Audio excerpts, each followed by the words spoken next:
She thought love meant diamonds, vacations, and luxury cars, until the day her husband collapsed from working too hard just to make her proud.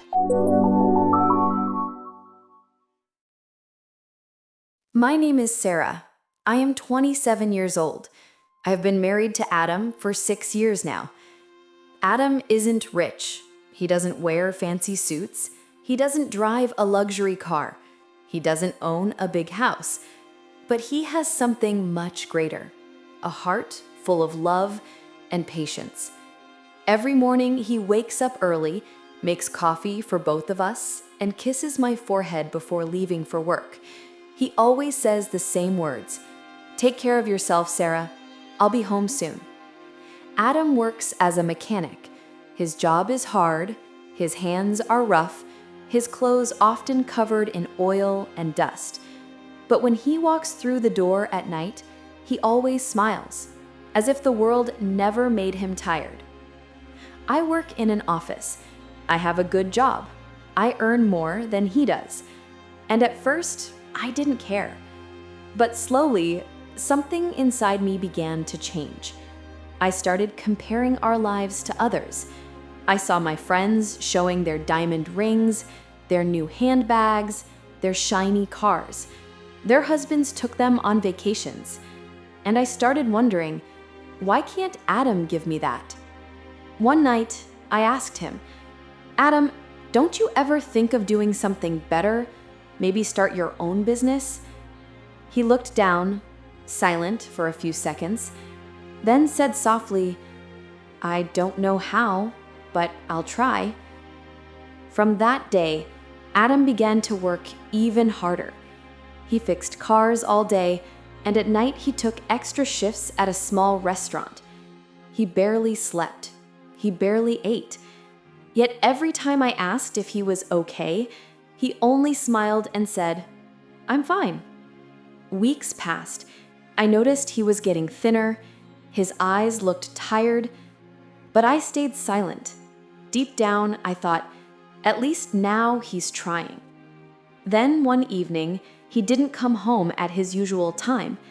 Hours passed. I tried calling him. No answer. Finally, just before midnight, he walked in. He looked pale. His steps were weak. He whispered, "I'm just tired," and sat on the floor. When I ran to him, he fainted in my arms. I screamed his name, called a taxi, and took him to the hospital. The doctor came out after a few minutes and said, "Your husband is completely exhausted. His body needs rest, not more work." I sat beside his hospital bed.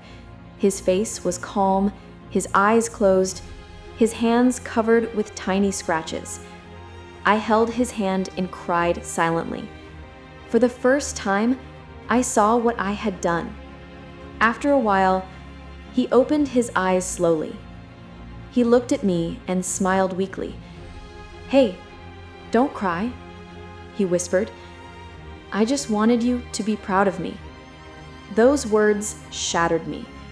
I realized I had been blind to his love, his effort, his quiet sacrifices. Adam never needed to be rich. He already gave me everything money could never buy: his kindness, his respect, his peace, his love. He never bought me gold, but he gave me comfort. He never took me to fancy places, but he gave me a home filled with calm. He never promised luxury, but he promised forever, and he kept that promise every single day. Now, when I see him working in the garage with sweat on his face and grease on his hands, I don't see a poor man. I see my world. I see my blessing. Because true love doesn't make noise. It doesn't shout. It doesn't show off. It just stays, quietly, faithfully, forever. If this story touched your heart, remember to like, share, and subscribe.